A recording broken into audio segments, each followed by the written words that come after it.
घेऊन टाकणार आहे. त्याच्या त्या खोल नजरा मला काही केल्या समजत नव्हते. मी तर त्याला अगदी साधा सरळ समजत होते. पण एके दिवशी त्याने मला असं काही करायला सांगितलं जे ऐकून माझ्या अंगावरती काटा आला.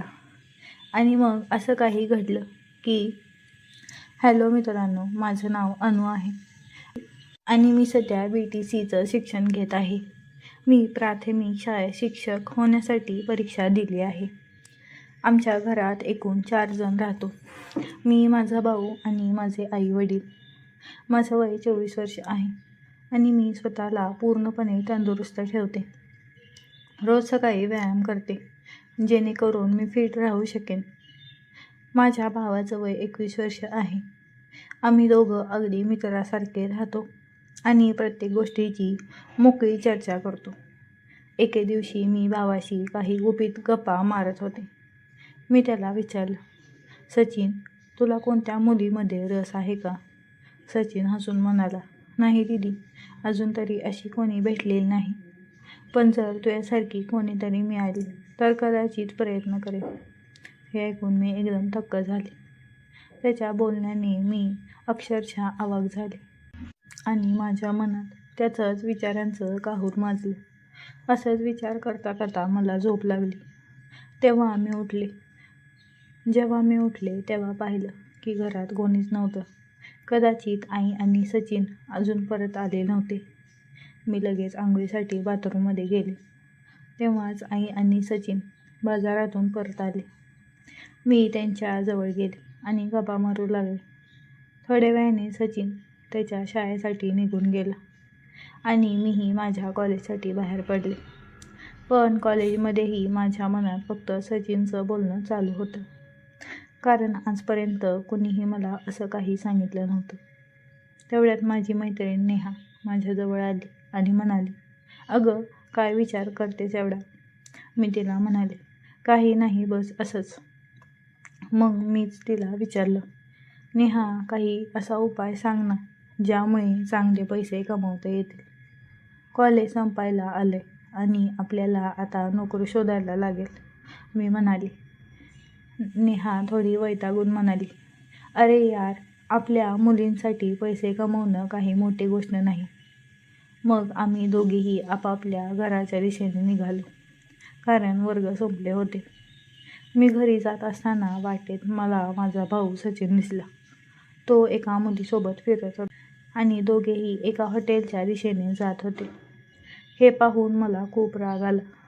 कारण बाबा इतक्या मेहनतीनं पैसा कमवतात आणि आम्हाला शिकण्यासाठी देतात. पण सचिन तो उगाच वाया घालवत होता.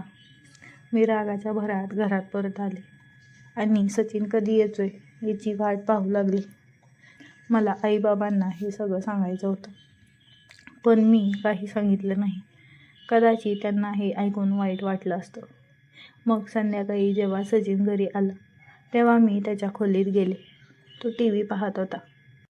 मी त्याला विचारले, सचिन, तू मार्केटमध्ये त्या मुलीसोबत का फिरत होतास? त्यांच्या संगतीत राहू नकोस, नाहीतर तुला बिघडून टाकतील. सचिनने उत्तर दिलं, नाही दीदी, मी त्यांच्यासोबत फिरतो कारण मला त्यात मजा येते आणि माझ्यासाठी हेच योग्य आहे. जर आत्ताच नाही फिरलो तर मग कधी फिरायचं? तो रागात बोलत होता. मी त्याला खूप वेळा समजवण्याचा प्रयत्न केला की तो असं काही करू नये, पण तो काही ऐकतच नव्हता. खूप प्रयत्न केल्यावर अखेर तो म्हणाला, ठीक आहे, मी तिच्यासोबत फिरणार नाही, पण माझी एक अट आहे. सचिन म्हणाला, जर तू माझी अट पूर्ण केली तर मी तिच्यासोबत राहणं सोडून देईन. मी म्हणाले, हां सांग, तुझी अट काय आहे? सचिन लगेच म्हणाला, जशी ती माझ्यासोबत फिरते तशीच आता तू पण माझ्यासोबत फिर आणि माझ्या सगळ्या गरजा पूर्ण कर. हे ऐकून मी दचकले आणि म्हणाले, नाही, हे कसं शक्य आहे? मी तुझ्यासोबत का फिरू? त्याच्यावर सचिन म्हणाला, मग ठीक आहे, मला समजवायचं नाही. मी जे करतोय त्यात मला काहीही बोलू नकोस. मी म्हणाले, ठीक आहे, संध्याकाळी विचार करून सांगते. एवढे बोलून मी त्याच्या खोलीतून बाहेर आले आणि आपल्या खोलीत जाऊन बसले. आता मला पूर्णपणे समजलं होतं की माझा भाऊ माझ्याकडून काय अपेक्षा ठेवतो. मग मला काही दिवसांपूर्वीच्या गोष्टी आठवू लागल्या, जेव्हा तो मला वेगळ्या नजरेने पाहायचा. त्याच्या बोलण्याचा विचार करता करता माझा तणाव खूपच वाढू लागला होता. मी कधीही कल्पनाही केली नव्हती की माझा भाऊ असं काही विचार करू शकतो. मला वाटायचं की तो खूप साधा सरळ आहे. मोठा होऊन तो घरच्यांचा आधार बनेल, चांगली नोकरी करून आपल्या कुटुंबाची मदत करेल. पण आता तो चुकीच्या वाटेवर चालू लागला होता. हे सगळं ऐकल्यावर मला जाणवलं की तो फक्त स्वतःचं नाही तर घरच्यांचं आणि माझंही आयुष्य उद्ध्वस्त करणार आहे. हे सगळा विचार करून माझ्या हृदयाची धडधड एवढी वाढली होती की समोर कोणी असतं तर त्याला सहज ऐकू आलं असतं. आता मला पूर्णपणे कळून चुकलं होतं की तो नक्की काय करू इच्छितो. माझ्यासमोर मोठी समस्या उभी राहिली होती. मला काही सुचत नव्हतं. मी काय करावं? जर मी नकार दिला तर माझा भाऊ सचिन बिघडेल, त्याचं शिक्षणही वाया जाईल. पण मी त्याला नवरा बायकोसारखं राहण्याची परवानगीही देऊ शकत नव्हते, कारण समाजाच्या नजरेत तो माझा भाऊ होता. पण मग एक दिवशी अचानक माझ्या मनात विचार आला, जर ही गोष्ट घरातच राहिली तर कदाचित आमचं कुटुंबही वाचेल आणि सचिनही सुधारेल. हेच विचार करत करत मी झोपून गेले. सकाळी उठल्यावर मी सचिनच्या खोलीत गेले आणि सुरुवातीला त्याला खूप समजावून सांगितलं की हे सगळं चुकीचं आहे. पण तो माझं एकही बोलणं ऐकण्याच्या मनस्थितीत नव्हता. मग मी थोडं थांबून त्याला म्हणाले, ठीक आहे सचिन, मला तुझी अट मान्य आहे, पण आधी आपण शॉपिंग करूया.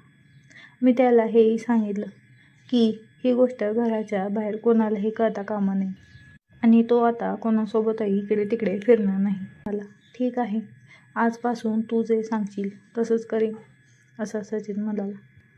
यानंतर मी त्या मुलीकडे गेले जिच्यासोबत सचिन इकडे तिकडे फिरत होता आणि तिला नीट समजावून सांगितलं.